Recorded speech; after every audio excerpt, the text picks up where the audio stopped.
Des de la Facultat d'Educació, el Dia Mundial de l'Estadística, que és el 20 d'octubre, és una oportunitat única per recordar la importància de formar persones capaces d'analitzar la informació amb un esperit crític i criteri propi.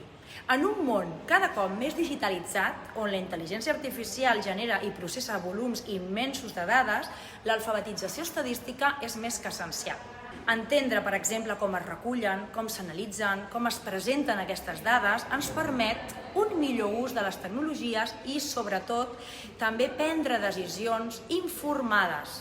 A més, ens protegeix de possibles manipulacions, ja que detectar biaixos, exageracions o fins i tot conclusions que poden ser enganyoses.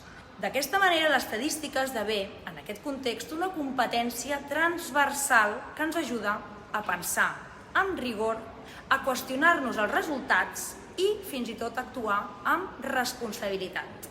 Per tant, apostar per una cultura estadística a la Facultat d'Educació és apostar per una ciutadania crítica i preparada per afrontar els reptes del segle XXI. Així que, felicitats en el Dia Mundial de l'Estadística.